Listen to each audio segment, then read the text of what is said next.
Aujourd'hui, on va apprendre la suite d'accords que vous venez tout juste d'entendre. Comme vous avez pu l'entendre, ça sonne assez sophistiqué et ça peut avoir l'air compliqué, mais vous verrez que pas tant que ça et les accords tombent assez bien sous les doigts. Avec un peu de pratique, vous devriez y arriver sans souci. Allez, on commence tout de suite avec le premier accord. Le tout premier accord est celui-ci, c'est un Do maj 9. Donc à la main gauche, on a la fondamentale, Do, la quinte et la septième, et à droite, on a la neuvième, la tierce, et à nouveau la quinte et la septième.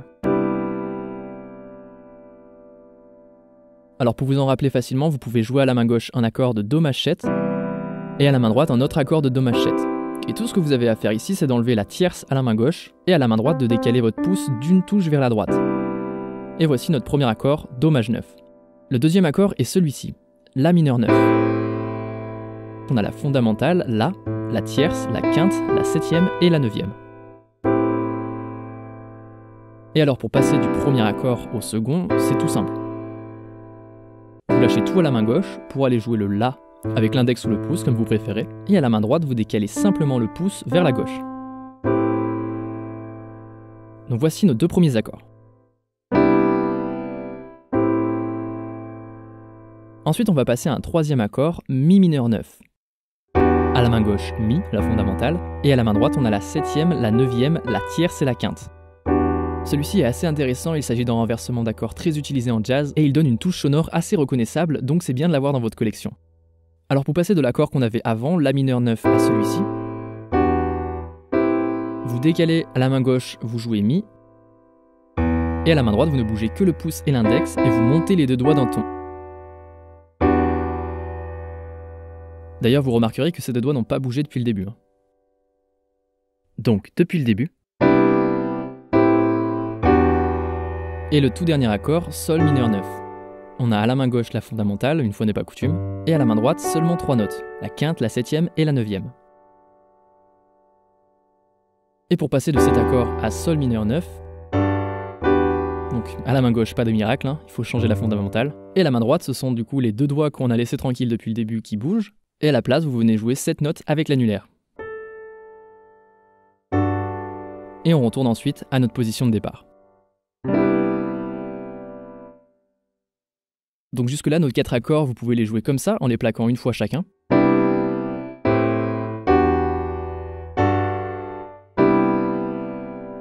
Et ça sonne déjà franchement bien. Mais on va explorer ensemble quelques idées pour donner un peu plus de mouvement. Personnellement, j'aime bien les jouer comme ça.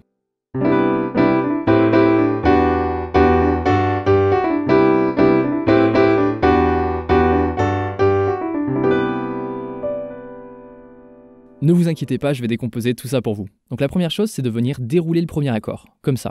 Un peu comme si vous l'arpégiez, mais plus rapidement.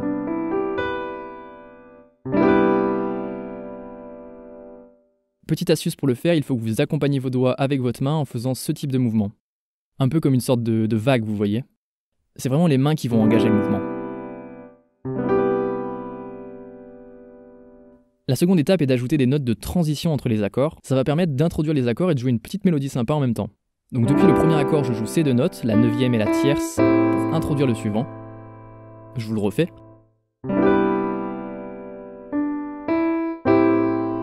Ensuite on passe à Mi mineur 9, puis Sol mineur 9, mais cette fois, au lieu de jouer avec l'annulaire, ici, on va le jouer avec le petit doigt.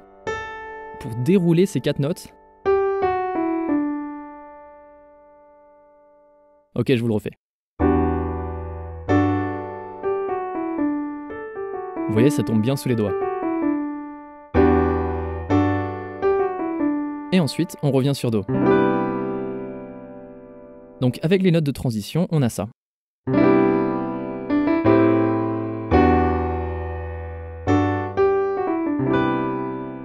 Là, ça commence à être pas mal du tout. Une dernière chose que je vous invite à faire, c'est de rajouter du rythme. Par exemple, ça peut être quelque chose comme ça.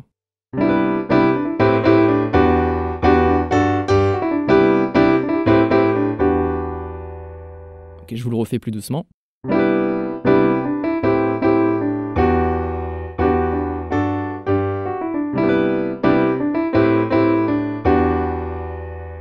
Là, ce sera vraiment en fonction des goûts de chacun, c'est plus une question de ressenti que de vraies règles mathématiques, donc expérimentez différents rythmes et amusez-vous avec les notes de transition et ce qu'on a vu, et vous devriez avoir votre propre suite d'accords très cool à jouer. Dans cette vidéo, on a utilisé des neuvièmes, c'est une extension d'accords assez avancée qu'on retrouve souvent dans le jazz. Si vous êtes nouveau au piano ou que vous avez besoin d'un petit rappel, vous pouvez suivre ma série de vidéos sur les accords pour apprendre toutes les bases que vous avez besoin de connaître pour jouer les accords au piano. Si vous avez envie d'apprendre le piano et de progresser jour après jour, semaine après semaine, alors abonnez-vous à la chaîne pour ne rien rater de mes prochaines vidéos. Je sors une vidéo par semaine dans lesquelles vous trouverez des tutoriels pas à pas, des cours sur des notions bien spécifiques ou des vidéos plus décalées sur le thème du piano pour vous aider à progresser au piano en s'amusant. Si vous êtes encore là, merci d'avoir suivi la vidéo, on se retrouve la semaine prochaine.